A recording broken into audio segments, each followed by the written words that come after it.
Who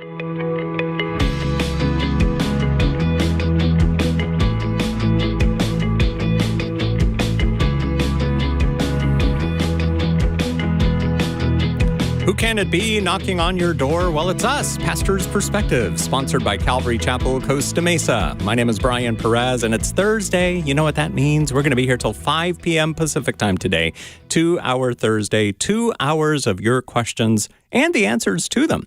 So give us a call between now and 5 at 888-564-6173, 888-564-6173. Why am I emphasizing the 3? I don't know, but I'll stop. Answering your questions today, we've got Bobby Conway, the pastor of Image Church in Charlotte, North Carolina. He's joining us via the Bobby Cam. How's it going, Mr. Bobby Conway? Oh, man, doing good. It's been a busy ministry week. Had a funeral that I did today. I appreciate your prayers yesterday, John, on that. But yeah, great turnout at this funeral, and I love to see a bunch of young kids come out and be a part of it. So it's always hard to lose a young person in death. This was a 26-year-old who had a mass seizure and suffocated on his pillow. Oh, wow. And so pretty tragic. And the amount of kids that were just at this funeral was, young adults. It was pretty powerful. So I really got to lay the gospel out and was thankful for that opportunity for sure. And John Huang is here, too. John is one of the assistant pastors at Calvary Chapel, Costa Mesa. He's sitting in for Brian Broderson today. How's it going with you, John? I'm doing well. Gosh, Bobby, my heart just goes out to the families that you've been caring for, and I'm just so proud of you for the way that you're just right there present with all those people. Thank you so much, man. Bub. That's beautiful. I mean, that is pastoral ministry right there. I love it. I don't feel like the best shepherd, like I'm personable, but I have so much introverted energy. But God just gives you grace for the place, right? In those moments, I see myself as a shepherding through teaching. That's my gift that I feel like I leverage mostly.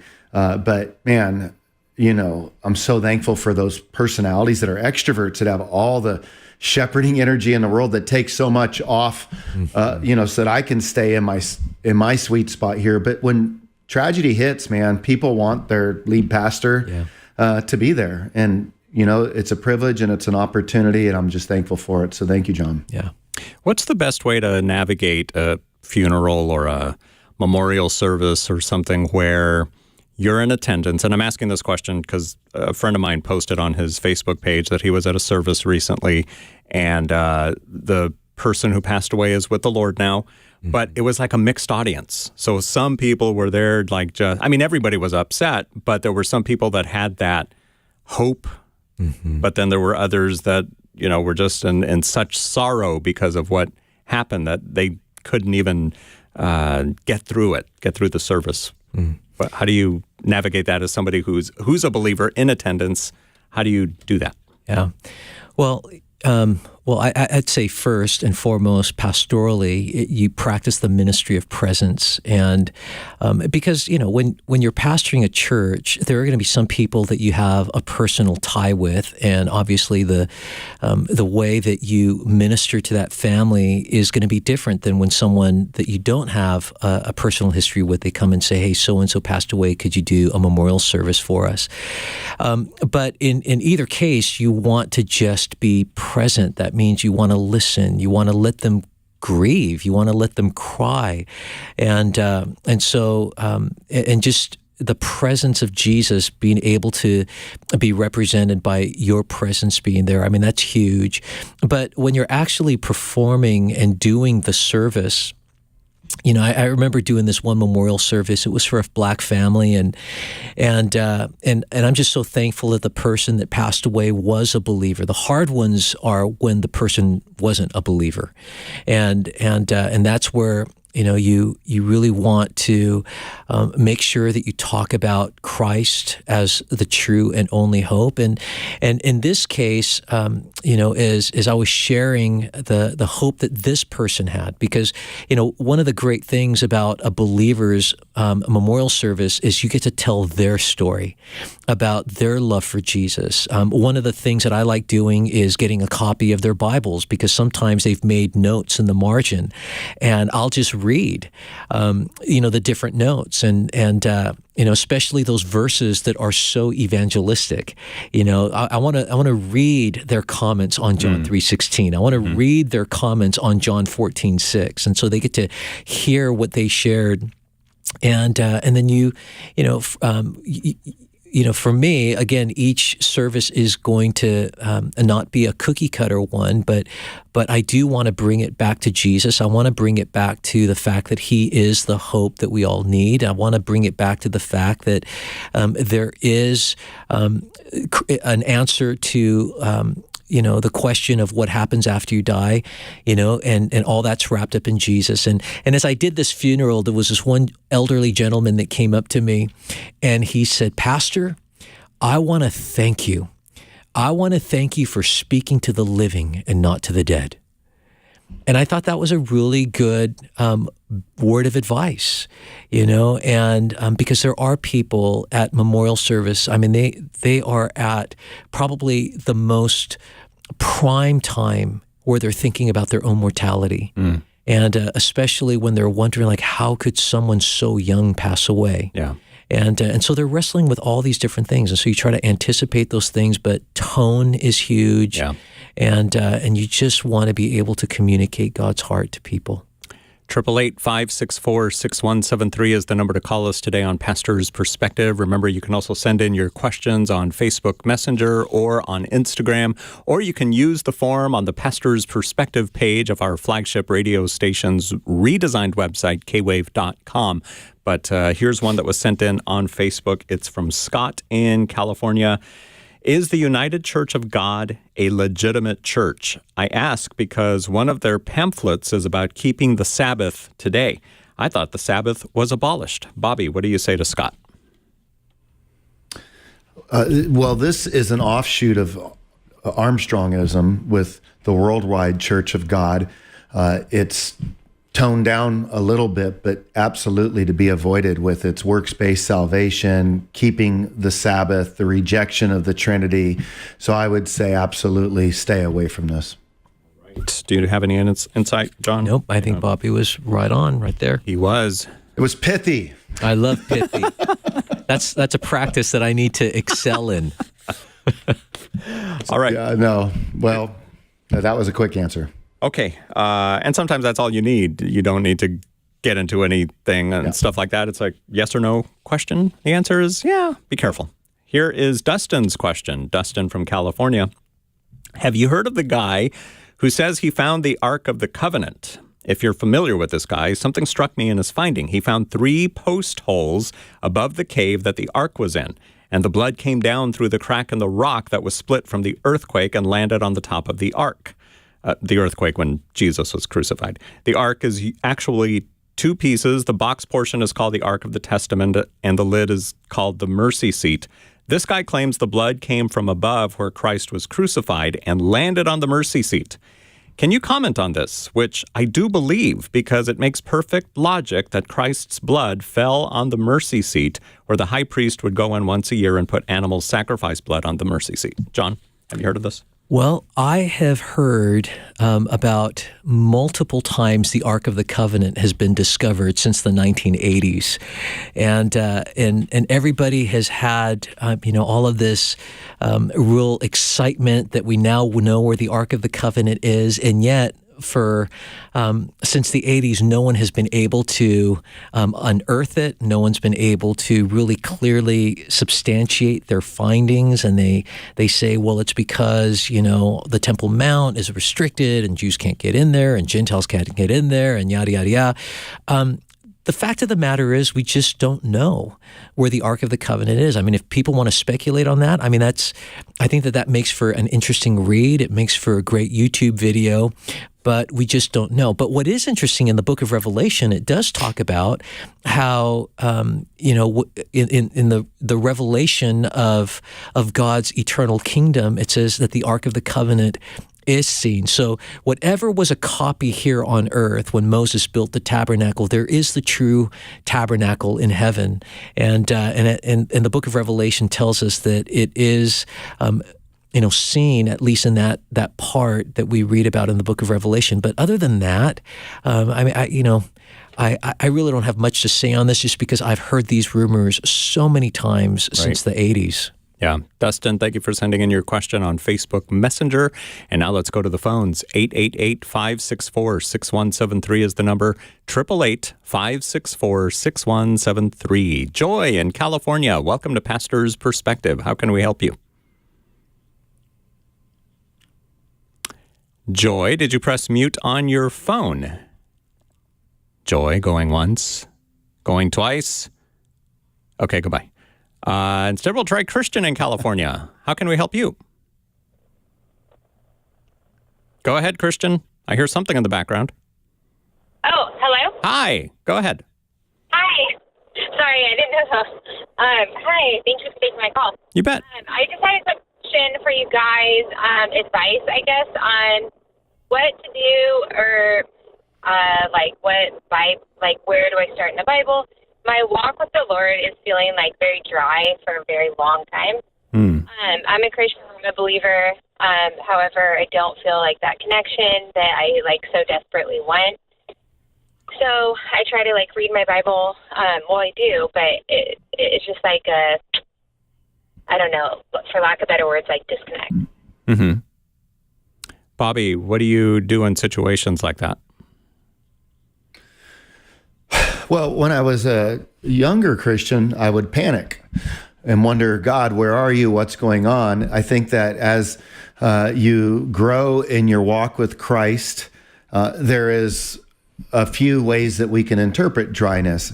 I think that spiritual droughts come to all of us as believers, and it doesn't necessarily mean that anything is wrong.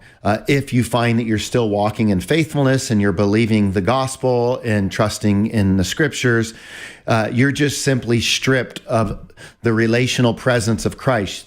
He doesn't seem tangible. You're struggling to connect. That can be very much a part of the Christian life. And the key is not to freak out when that happens. The danger is if we don't evaluate ourselves like you're doing, which I commend. So you're kind of feeling like you're in a drought, you're stuck. Well, you try to do a little bit of interpretive work. Am I kind of in a trial where, maybe somebody in their early romantic honeymoon stage of the Christian walk is depending too much on the spiritual buzz, the feelings. And so God pulls back a little bit to deepen us in our faith so that we're not so feeling dependent. And then it feels a little bit dry, but it's not because there's anything wrong with your walk. It's just God's inviting you into a deeper kind of a relationship with him that doesn't necessitate us feeling a certain way for us to believe that we're close to him. At other times, it is dry in our spiritual life because we have wandered away. So we have to try to discern, God, are you the one pulling back to test us, to draw us deeper into you? Mm-hmm. And my drought is not because I'm failing to walk with you or be faithful to you or believe your word, but because you're trying to teach me deeper truths. Or is it me that's pulling away because I'm leaning toward progressive Christianity? I'm wanting to sin. I'm wanting another crack at my, past flesh. So discerning through that then can help you to kind of gear up for the trial. So then if it's the latter and it's me that's pulling away, well, then I got to do some heart work of repentance, of confession, of believing that God's promises are the best way forward, of leaning back into him. If it's God that's pulling back because he's trying to teach me something deeper about not being so dependent upon my feelings, then I got to learn how to walk with God in a dark night of the soul and learn the doctrine of the hiddenness of God, and getting to this idea of what does it mean to reach for the invisible God. And so I believe that this trial is for you to discern. And I know for me, when I was a Christian, early married, we lived in a little farmhouse, and I was praying, and I was feeling like my prayers were hitting the wall, the ceiling. And I was like, God, what's going on? I mean, I was faithfully up, praying, seeking him, wanting his heart. And I just sensed this impression, son, it's easy to seek my heart when you sense my presence. Nothing satisfies me more than when it seems dry and I seem distant and you continue to seek me, because now you're seeking me by faith. That's what I would say. Christian, which do you think it is? Do you think it's you, or do you think it's God? Honestly, I think it's a little of both. The first one, but then it makes me go to the second one, if that makes sense. Like, it's easy to fall back to the flesh if, like, I'm not, like, feeling, but I know I should probably rely on my feelings. Like, it feels good, I feel it. Like, it should be more faith-based. John? Yeah, I love and appreciate the way you responded to that, Christian, because I think that that's the experience of so many people. I think that it's important, and I'm so glad Bobby mentioned this. All of us, the moment we said yes to Jesus, the moment we were born of God, this process of growing started.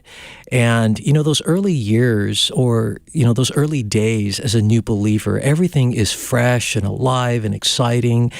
You're experiencing the newness of things. But as you mature, just because we live in a broken world and we're surrounded in a world where there is hostility toward Christ and the gospel and all the pressures of living in a broken world, this is where we learn how to walk with perseverance, endurance, and resilience, so that we're not swayed or stumbled by all the difficulties and challenges in life. And so God teaches us how to walk by faith and not by sight. And but those times can be really scary, especially when it's new to you. So, I try to illustrate it this way. When my kids were little, they were so confident as they were learning how to walk because I would hold their hands. And so, as I would hold them, they would take a step and another step and another step. And then they finally started, becoming more and more confident as their legs were getting stronger. And there was a moment, though, that as you could see the smile on their face, it's like, I'm not crawling anymore. I'm actually walking on my two legs, that I let go. And right at that moment, the panic sets in, like, where's Dad? Well, I didn't go anywhere. I was right there. But what ended up happening is, out of panic, they stumbled, they fell, and they just squatted back down on their behind. And try to imagine if those kids, if I said, all right, let's get back up, let's do this again. And they say, no way. I've tried this whole walking with Dad thing before, but man, when I needed to feel you, when I needed to know you, you totally bailed on me. I never bailed on them.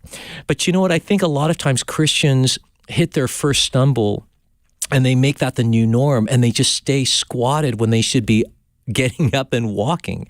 And I think that that's the kind of process that we go through. But if we understand that and we expect it, then I think that we'll lean more into it. But if we think that our experience is always going to be that emotional high, like the first days when we give our hearts to Jesus, then I think that we're going to be disappointed.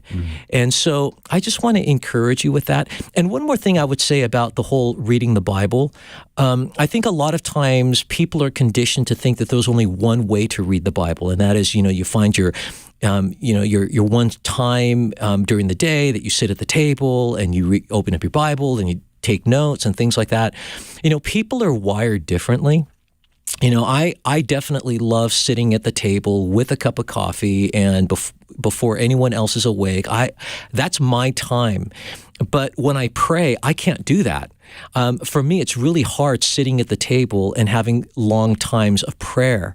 And so what I need to do is I need to go for a walk, or I need to go for a drive, or I need to go for a hike in one of the local, hiking spots here. And it's while I'm walking that I find that my prayers are more engaged in that relational component. And the reason why I say that is sometimes when people say, man, I'm reading, it feels dry, I get nothing out of it. I'll ask them, so what do you enjoy doing? And they'll say, well, I enjoy mountain biking. I go, you know what? Next time, grab your either digital form, your Bible, or, a paperback version, put it in your backpack, go on a mountain bike ride, and then find a spot while you're mountain biking to pause for 10 minutes, open up the Bible, just read a little bit, talk to God about it, and then get back on your bike, ride a little bit more, then open up the Bible again, and then they come back just charged, like, oh my gosh, God is speaking to me. But it's because we're all wired differently. Mm-hmm. And so that would be a suggestion on a practical level that I would encourage you to do. But those things that you enjoy doing, hey, you can enjoy those things with the Lord. If you like going to the beach, or if you like going for long drives, or whatever those things might be, that might also help in terms of fostering and cultivating a more consistent Bible reading plan. Bobby Conway, back to you. Everything John said would be very helpful for you, Christian, especially on a practical standpoint. Maybe another aspect is fasting, and that could be food, but sometimes it doesn't really have to be food. It always seemed weird to me that people would say, oh, you can fast other things. I'd be like, well, I don't see them fasting some of the things we say people can fast. It seemed like they fasted food in the Bible, more or less. But I think it just makes a lot of sense. Where do we spend our time? And so if we're just been binge watching Netflix, for example, well, we're looking to just get some extra time to hear from God. And so that's why it might mean that, hey, you know what? I typically spend this much a week on Netflix or whatever. What if I just give that to just worship, singing, jotting down some thoughts, asking the Lord to just restore my heart? But I would also say that anytime we do some of the things like John's talking about practically, or if we fast, as we're inching toward closeness with the Lord, try to understand what it is that you're looking for. Because if it's a feeling, here's the thing. You might get that feeling, Christian, but that feeling is going to go away. There's no way for any of us to constantly sustain the presence of God always in our life. I mean, I can remember seasons like when I was in Bible college where it was thick and it felt like I was waking up day after day after day. I was like, man, this is amazing. And I kind of just thought, well, maybe I get to live like this. It's just not the case. You just have these funks. And so I really feel like when people go away and fast or go away on a spiritual retreat, are we looking to feel close to God? I would say that's perfectly fine as long as that's a subset of the main goal. Like, God, you know what? Ultimately, I want to be closer to you. And hey, if you want to sprinkle some of your presence on me, I would really appreciate just a reminder that I'm yours. But when I come down the mountain at the end of the day, help me just to have a deeper fabric of faith about my belief in you. And I think what John said, John, that was a great illustration about the kids. When Haley was young, we were living in the same little farmhouse, and I was watching her, and she was in her little crib. And Haley was interesting. She said her first word at 4 months old when her mother took her to the grocery store, and she was in the produce section with the tomatoes, and she said, Bob, from Bob the tomato. So she was verbal. She says her first word at 4. I think my son was, or 4 months, my son was probably 4. I mean, I was wondering if he was mute. Haley, I was wondering how we could put her on mute. She was so verbal. But I was babysitting her, watching her, and, she was in the family room, and she might have had like Bob the tomato on or something in the crib. And I just kind of left the room. And I remember peeking around the corner at her, and she was just having a good old time, bouncing up and down. And she was fine. But the moment that she caught eye contact with me and she realized that I was far away, that I was in the other room, she lost her stuff. Yeah. I mean, she went mad. And all that to say, that's kind of the way we react. We freak out when we think God went into another room, when he's distant, when he's not hanging out in our local presence as much as we would like. The key is what you said, John. I didn't go anywhere, right? I mean, I was right there with her all along. In fact, I was watching her. But just because my proximity felt further, she all of a sudden became anxious. And that's what Satan wants us to believe. You know what? God doesn't care about you. He's distant. Gone are those good old days. Yeah, that was just a euphoric short season of life, the honeymoon season. But listen, God never told us that the purpose of getting saved was so that we can have a spiritual buzz for the rest of our life. Rather, he walked into our life, confronted us with our sin, shows us the gospel, and when we believe in him, we can have a journey with him that's full of, ups and downs. Yeah. Christian, thanks for calling us today on Pastor's Perspective. Check in with us in a couple of weeks. Let us know how you're doing. 888-564-6173 is our number. Now let's try again. Joy in California. Are you there, Joy? I am here, and I'm so sorry I missed you. That's all right. And, Thanks for calling back. Great. Thank you. And that was a great answer, and I just want to throw it out. I read my Bible in bed with my pillows up. I don't sleep with pillows, but when it comes to read the Bible first in the morning, and it works. I'm really relaxed and restful. And That's great. It really speaks. Anyway, so I have a question. Amazing story. I got a letter in the mail 2 weeks ago from a girl that I met 30 years ago. She says, in Nice, France, gave her a tract on the street at night, talked to her about the Lord. She never knew why Jesus had to die, and she said I explained that very well to her. And in the end, after many hours talking, she prayed, asked the Lord her heart, and followed me around, I guess, for 2 weeks, and blah, blah, blah. And anyway, she wrote me, I got a letter in the mail 2 weeks ago from her. Didn't remember her, didn't remember anything. And she says, but I had started her on interest for spiritual things and wanted to thank me. And she says, I am now one of Jehovah's Witnesses. So I, last night for the first time, for a long time, I did what I could. And so I would like some, and then today I sent her, along with other things I said yesterday, Hebrews chapter 1. I asked her to read that first chapter and something else. But anyway, I need some resources. And she raised 4 kids, and she sent me pictures. And I looked at them, and they all had Jehovah's Witness Bibles, in their hands. So she's been at it a long time. And then she said, when I sent her something and blah, blah, blah, she says, she had a Jehovah's Witness meeting tonight, and she was going to talk with them about it. And I said, well, I don't think they're going to, give you the right answer. And I did mention them. I said not to offend you, but they are, would you call them a cult? I call them a cult. Would we call Jehovah's Witnesses a cult? Mm-hmm. John? Yeah, well, in terms of resources, and this is where I'd love to tag team with Bobby on this one. The first thing I'd probably encourage you to do, which I think is really accessible, is our friend Charlie Campbell has a website called alwaysbeready.com. And I'm curious, Bobby, if you have any stuff that you've done video-wise on Jehovah's Witnesses. But Charlie's also done things related to Jehovah's Witnesses at alwaysbeready.com. So if you go to that website, you can scroll down in the section, the topics of that are there on the left side of the screen, and there's going to be some religions that are listed, and Jehovah's Witness is one of them. And then for books, I think a helpful one, there's actually a couple by Ron Rhodes. One is called Reasoning from the Scriptures for Jehovah's Witnesses, and another one, I'm trying to remember the title here. Let me see if I could find it. The 10 most important things you could say to a Jehovah's Witness. Yeah, so I think that Ron Rhodes, he wrote a very accessible book on that. But Bobby, what can you add to that in terms of resources? Well, John, I mean, those Rhodes happens to be the very person that I recommend as well. He's got his PhD from Dallas Seminary. He has done a ton of apologetics work.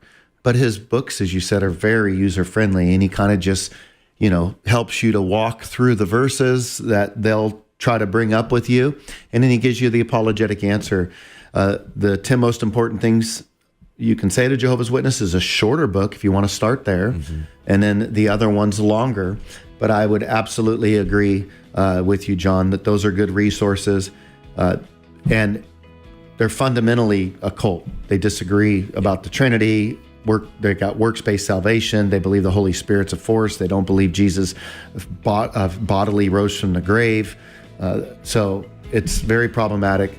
I would encourage you to just stay on track on the main doctrinal issues and not get into things like Flag Day and why you don't celebrate birthdays and stuff, because that's really ancillary compared to the real core of what is the gospel and how do we get saved as Christians. And when we come back, maybe we can talk about this. Is it the best approach to just tell the person Jehovah's Witness is a cult? I mean, doesn't that kind of put up a defense? We'll talk about that when we come back on Pastor's Perspective. Stand by.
We're back on Pastor's Perspective, and it's 2-hour Thursday, so we're going to be here until 5 p.m. Pacific time today to answer your questions. Give us a call, 888-564-6173, 888-564-6173. We've got Bobby Conway and John Huang answering your questions today, and we won't be here on Memorial Day. Then again, we're rarely here on Mondays, but between 4 and 5 today, we will be recording the episode that will be on the radio on Monday. So give us a call between now and 5. We'd love to hear from you.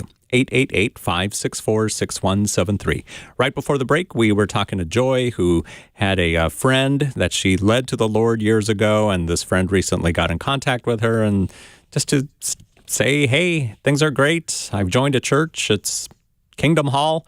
And that raised some alarms with Joy and wondering what to do. So great answers that Bobby and John gave. But my question, my follow-up was just, and this kind of goes along with what Bobby was saying, don't mention the things like Flag Day and birthdays and all that other stuff. But, you know, when it comes to, yes, we know Jehovah's Witnesses is a cult, but is that the best approach when we're talking to somebody about it? What would you say, Bobby? That is a really good question. It's a thoughtful question because even in asking it, you're not denying that it is a cult. You're just kind of raising the question, is this the best way to build a relational bridge? And I don't think that we would want to start with that. I think that we would just want to be able to say something like, there's a big chasm between what Jehovah's Witnesses believe and what Christians believe. And we could talk about those differences.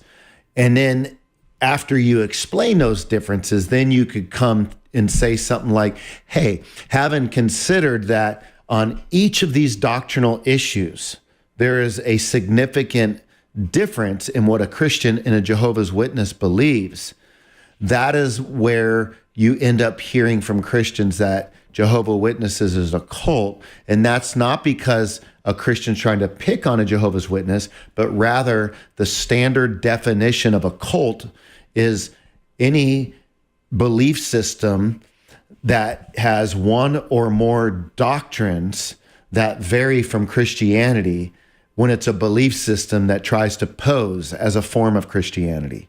So I would say that would be my suggestion on how you move into that conversation, Brian.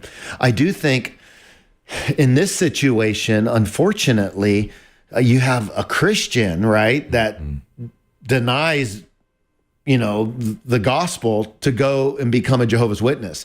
And that's not, the normal way that we hear things, right? We tend to hear about, coming out of Jehovah's Witness or coming out of Mormonism or coming out of atheism and becoming a Christian. I just had lunch with a guy a few weeks ago that was a atheist. He became a Christian and he was part of my past church. And then now he's walked away and he's an atheist again.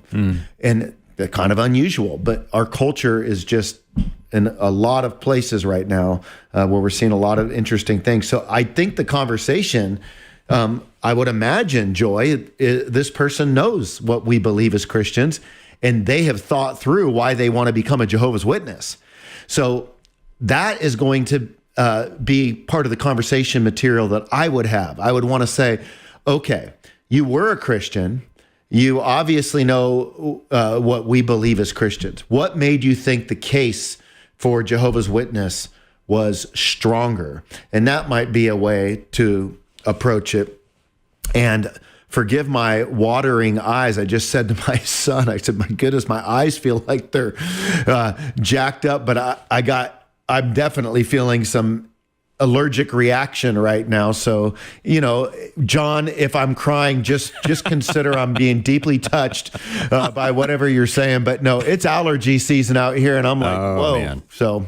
That's so good. Touching real quick on the Jehovah's Witness, and we've talked about this before, how somebody could wind up going to a Jehovah's Witness church or a Seventh-day Adventist also, but I was thinking of the Latter-day Saints, the Mormon church. Maybe they just got saved somewhere. In Joy's case, this person read the tract that Joy gave them, the books, the materials and everything, and wow, where do I go to church? Oh, look, there's a church right there. And without realizing that it's not, what's going on, they just, they teach about God and Jesus, and that must be a church. Yeah.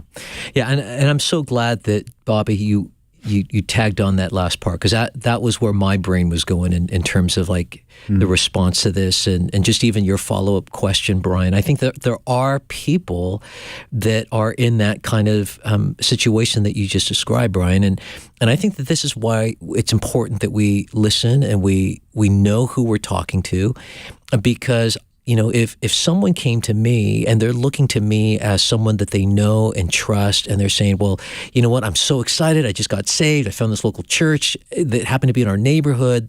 They happen to be a Jehovah's Witness.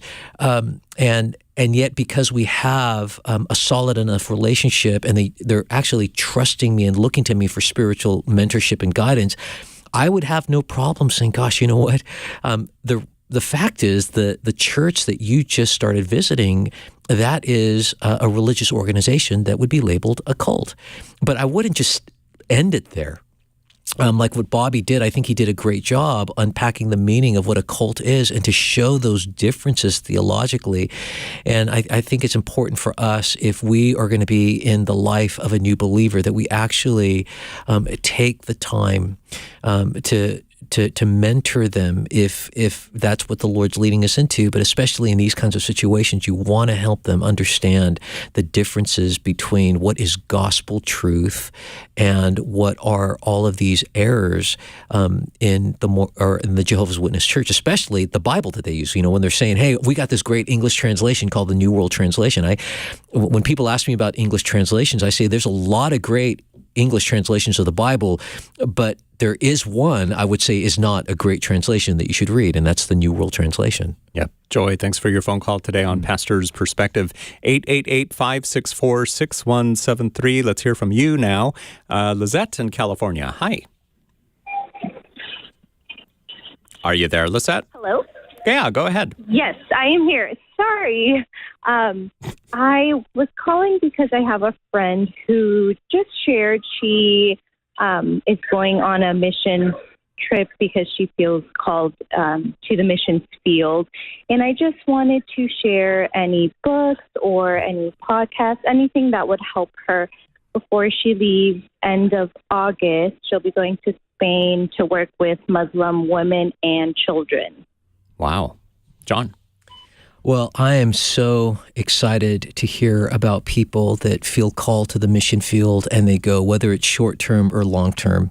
I'm very passionate about this topic. Since I was in high school, this is something that the Lord had been stirring in my heart. So right after I graduated from high school, I packed up my stuff and went to Eastern Europe as communism was collapsing. And then before coming back here to Calvary Costa Mesa, spent 10 years as a missionary in Brazil. So I'm just thankful to hear about people that are just sensing God's call to go. There's a lot of resources that I could recommend, but one book that really, fueled the fire and passion in me is a book by a guy named John Piper called Let the Nations Be Glad. And that'll be a great book that will give you a good biblical theology on missions. Now, there might be some things, I think with any book, there are things that, you chew the fat and spit out the bones. There might be a theological leaning that he has in terms of, the debate between Calvinism and Arminianism. But for the most part, though, the way he talks about God's heart for the lost and our partnership with God, how he invites us into that work of reaching lost people. I think that is a great book to read. For practical things, I have a friend, his name is Rob Douglas, and he has a ministry called Ends of the Earth Ministry. And I believe the website is Ends of TE. So EOTE.com. So Ends of the Earth. And no, it's not. I'll find it. But if you Google Ends of the Earth Ministry, there we go. Brian is typing this up as we speak. .org. So .org. So EOTE.org. If you go on that website, he has a section called Resources. And what's great about Rob is that he was a missionary in Africa, but now he's in Yorba Linda, and he helps equip young people, and as well as older, but his focus is really training young people to go out onto the mission field. So if you go to the resources area, you'll find some great books that you could recommend in terms of cultural stuff. I think that's one thing that missionaries need to keep in mind is cultural sensitivity and knowing how to contextualize the gospel. Because I think a lot of times where we lose credibility is without realizing how we come in as brash Americans. It's almost like we're trying to convert people to first become Americans before they become Christians. And we've seen how that's turned so many people off. And so I think that just going and looking at the resources that are there are going to be really helpful. And the other thing that I would even invite her to do is if she really wants to have a great practical conversation with someone that were missionaries I'd invite her to call Calvary Chapel Costa Mesa.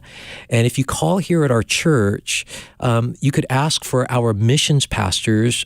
Their names are John Chubik, either John Chubik or Sean Havilar.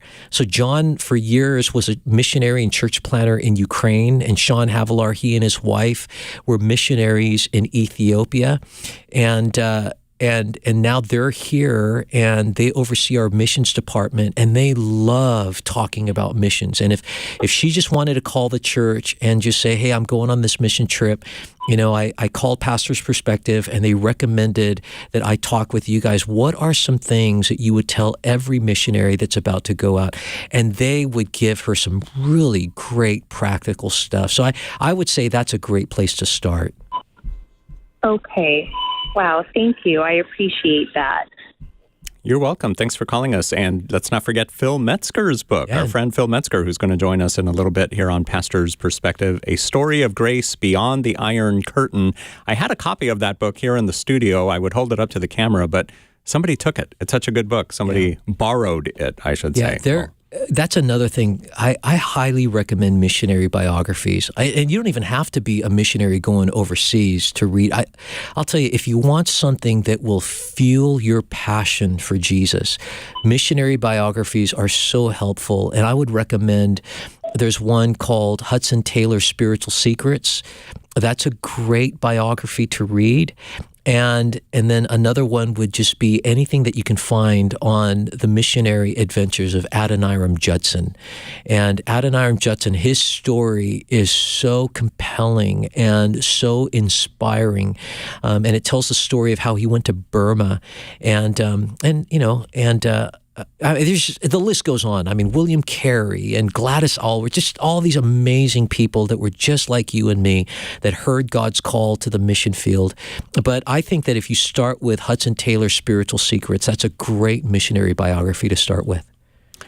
All right, Lisette. Thank you so much. You're welcome. Thanks for calling us today on Pastor's Perspective. 888-564-6173 is our number. And we've got a few minutes left this hour, and then we've got all of next hour to talk to you. So give us a call, get in line, grab a line, 888-564-6173, 888-564-6173. All right, Karen in California, what did you want to know? Hi, I have a question about I guess K-Wave's overall beliefs about the gifts of the Spirit. I was listening and I heard a pastor say that there is no such thing as a gift of healing. And so I wanted to know if that was just like a hymn or if that's K-Wave. And if so, why? Okay, and why is it that you wanted to know this specifically? Well, I personally believe in the gifts of the Spirit, and I think that they're still alive and active today. So if they're not, I would be interested to know biblically, like, where that is and why that is. Okay. Bobby, what would you say to Karen? Well, Karen, when it comes to, like, what are the different positions that people take relating to the gifts of the Spirit, I can speak to that. I think more than likely, those that are on the K-Wave app are going to believe in the gifts of the Spirit, but there is nuance on positions that people take. So, for example, when I was at Dallas Seminary, I was in a context where I was studying under a gentleman by the name of Gene Getz. And Gene Getz was really, in a lot of ways, the pioneer of much of the contemporary Christian movement, in a lot of ways, like Chuck Smith was. You had Gene Getz, who was a professor at Dallas Theological Seminary. He writes this book called Sharpening of the Focus of the Church. His students challenge him to not just write this book, but start the church. And basically, this is where the Bible Church movement, Fellowship Bible Church movement, came from, right there. And so you kind of have the Calvary Chapel movement and the Fellowship Bible Church movement. If you juxtapose these next to each other, you got Chuck Smith, who's going to believe in the gifts of the Spirit. He's going to write, charisma versus charismania, right? So on one end, you've got charismaniacs, and they just go off the deep end. Then you've got somebody like a Pastor Chuck, who is going to believe that the gifts are still operative for today, recognizing they can be abused, but also recognizing that they could be ignored. And so then if you kind of come one step over, then you'll get more of a open but cautious camp. And typically that just means I'm more cautious than open, but you have the open but cautious camp. And then you have where, and more in the open but cautious, a lot of times it might be that the sign gifts aren't as much at work. That can get debated there. But then with like a Gene Getz, interestingly enough, he even takes the idea of spiritual gifts and says there's not even spiritual gifts, there's talents. So the spiritual gifts as it relates to like Romans 12, Ephesians 4, where you look in some of these passages, you just are endowed with talents today. So that's an interesting look, right? And so that is like an extreme cessationism. So cessationism, the gifts aren't operative, but you can have a soft form or a hard form of cessationism. Kind of a soft form would say, hey, the sign gifts, aren't operative, but the other gifts are. The hard form would be, there's no gifts. It's just talents. That was all for the apostolic age. So I would say you have people like Gene Getz, who's a faithful, godly man who loves the Lord, has done a lot of great good. I just disagree with him on this issue. But he was trying to be biblically faithful in his conclusions. So I think that there's room for people to disagree on some of this stuff. But I would say let's avoid complete cessationism and complete charismania, and we'll be a lot better off as a church. Now, specifically, what about the gift of healing? John, what would you say to Karen? Yeah, I think that the way that Bobby handled it is probably one of the clearest ways to do it, because the thing is, and I can't give an official statement on K-Wave, but what I can say is from observing and really benefiting from the different Bible teachers that are on this radio program, that what does unify all the different teachers is our agreement in the clear elements of the gospel. And so that's the thing that unites us. These are the non-negotiables. When we talk about the deity of Christ, his sinless life, his death, his resurrection, salvation by grace through faith alone. And so you'll hear that consistent with every teacher that's on this radio program. But then there are going to be some things that are considered secondary issues. Now, for some people, they don't like talking about it as secondary. But the fact of the matter is, what you believe about when the rapture is going to happen, or if you believe if the gift of tongues or healings is for today or not, that's not going to determine if you go to heaven or not. And it's not going to determine your righteous standing with God. And so there are going to be differences there. So, for me personally, I am what I am a continuationist. I read Romans 12. I read 1 Corinthians 12. I read 1 Peter 4. I read Ephesians 4, and I see that not only the gifts that are listed, but I think what is oftentimes up for debate are what's called the sign gifts, like the speaking of tongues and interpretation of tongues and healings. And I believe personally that all of those gifts are still valid and operate today. I know that our church here at Calvary Chapel, Costa Mesa, as Bobby mentioned, this church, which owns K-Wave, by the way. Yes, that's true. And this is the church that Chuck Smith pastored at. We have always held to this position as continuationists, but there will be some people that love Jesus and they are solid Bible students and Bible teachers that have concluded that when the apostles passed away and the New Testament scriptures were given to us, that there was no more need for those sign gifts because of the sufficiency of Scripture. And so they'll look at a passage like 1 Corinthians 13 and, they'll read the passage that when that which is perfect has come, then that which is immature, imperfect will be done away with. And they'll say, well, that's the scriptures, that's the perfect, the mature, and then the gifts of the Spirit, the sign gifts are no longer needed. Well, we look at that passage and we see that which is perfect is referring to the return of Christ. And so even when Paul, writing to the Corinthians, he said that you don't fall short in any gift, waiting for the revelation of Jesus. So we believe that the gifts will continue until the return of Jesus. Even on the day of Pentecost, when Peter quoted from Joel chapter 2, and to validate the sign gifts that were happening, that was a passage in context dealing with the day of the Lord, which is the return of Christ. So we hold to that position, but at the same time, I am not going to break fellowship over someone that comes to me and says, well, I have a different opinion on that. Well, what is it that we do agree on? We agree that God is one God, He's triune, that Jesus is God who became human, He lived a sinless life, He died on the cross for our sins, He rose again from the dead, and whoever calls on the name of Jesus will be saved. Hey, man, we can partner together, even though the timing of the rapture, we might disagree on that, or in terms of the sign gifts. Bobby Conway?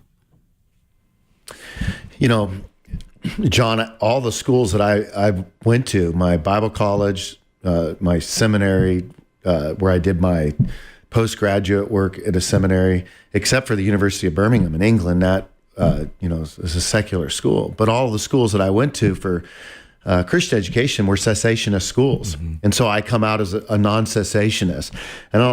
But I will say I love the Calvary Chapel movement. I mean, I feel like it's a really good fit for where I see myself theologically, spiritually. I'm just really thankful for the Calvary Chapel movement. I got saved in it on a Monday night many years ago with Greg Laurie preaching, went away to the South, and I became part of the Bible Church movement, which came out of Dallas Seminary. Gene Getz, as I said, started that, and then he planted Tony Evans, and then they planted like Robert Lewis, who did the men's fraternity, and Bill Wellens and Don Meredith, and I was in that circle. But then there were some things that I just over time feel like, coming back to California, like this is a really good culture. I really appreciate Calvary Chapel. The piece about the CGN that I appreciate is, I'm not having to come down hard on a pre-trib. All my schools were pre-trib, cessationists. And, I think if you just go to schools, though, and you come out and you're just a product, exact product of the schools you learn, are you really thinking for yourself, or are you just taking what people tell you? So, when you find yourself surviving different experiences and coming out, but then there's some flexibility within the Calvary to be able to think a little bit differently about things, but yet there's still a deep passion to make sure we recognize where you go off the rails and slip into heresy. But when my daughter went off to California, we sent her off to a discipleship school for a year there, and I frankly didn't. I sent her there on the recommendation of somebody that we esteemed, but we had no idea what she was getting into. It was like charismania, like over the top. We showed up to visit her, and everybody's jumping up and down, and trying to, she's sitting up against a wall with their friends, and they're saying, "All right, pray that your leg will grow," and all this stuff. And my poor daughter was traumatized in this, and I was like, what in the world did we send her to? But I was actually really thankful, because I'm like, you know what? It's good for you to get another picture of where Christianity was at. She had a small moment where she's like, well, Dad, you need more of the Spirit. There's something really wrong. And then she kind of came by to the end of it all, thought, my goodness, this is doing some damage. And that has been my advice with the charismania side. Some of these people, man, where God told me this, God told me this, they're just really emotional on the front end, and then they get disillusioned on the later end. So get some good theological roots. And if you feel like God's speaking to you every day about like whether to buy white toast or wheat toast, or you don't buy toast, you buy toast in a restaurant, but you buy bread and then you toast it at home. But if it's white or brown, if God's probably not telling you what to do on that. John, 10 seconds. I was just going to say, someone said this: the word without the Spirit, you'll dry up. The Spirit without the word, you'll blow up. The Spirit and the word, you'll grow up.